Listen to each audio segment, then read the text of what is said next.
నమస్కారం. ఆధ్యాత్మిక సుధాసాగరం ధర్మ సందేహాలు ప్రత్యేక కార్యక్రమానికి సాదర స్వాగతం.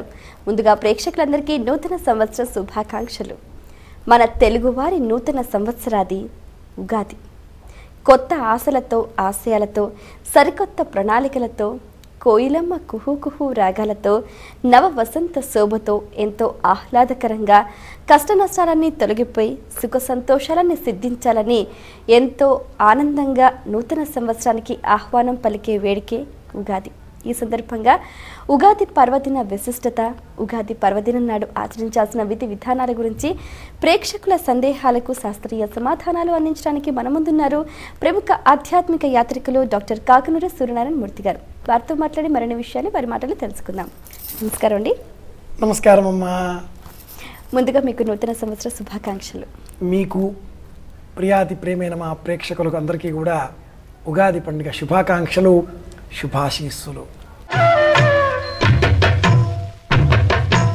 మొదటి ఉత్తరం చూద్దామండి. అలాగే జ్యోతి హైదరాబాద్ నుంచి రాస్తున్నారు.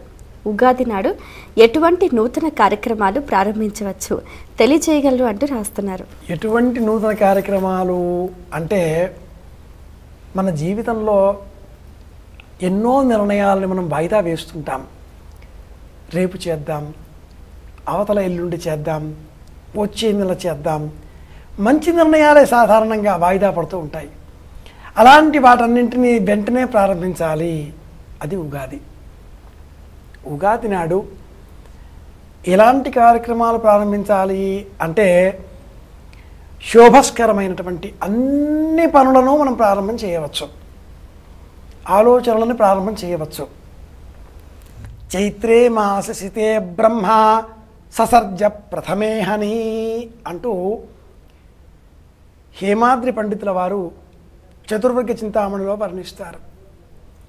ఉగాది ఎంత గొప్ప మంచి ముహూర్తం కాకపోతే బ్రహ్మదేవుడు ఈ భూమండలం పైన సృష్టిని ప్రారంభించాలి అనే ఆలోచన చేసి 60 సంవత్సరాలలో మొదటిది అయినటువంటి ప్రభవ సంవత్సరంలో 12 నెలలలో మొదటి చైత్రమాసంలో 15 తిథులలో మొదటి పాడ్యమి తిథి నాడు 20 నక్షత్రాలలో మొదటి అశ్విని నక్షత్రంలో బ్రాహ్మీ ముహూర్త సమయంలో సృష్టిని ప్రారంభించాడు. కనుక ఎలాంటి పనులు ప్రారంభించాలి? అన్ని పనులు ప్రారంభించవచ్చును. అన్ని ఆలోచనలు శుభస్కరమైనటువంటి వాటిని ఈ పని ఈ సంవత్సరం నేను చేద్దాం అనుకున్నాను, ప్రణాళిక తప్పకుండా చేస్తాను. ఆ ప్రణాళికనే పంచాంగం. అందుకోసమే పంచాంగం ఏర్పాటు చేసుకుంటారు. ఎప్పుడు చేయాలి, ఏం చేయాలనే ప్రణాళిక వేసుకోవడమే పంచాంగం అంటే. కనుక ఎలాంటి పనులైనా కూడా అని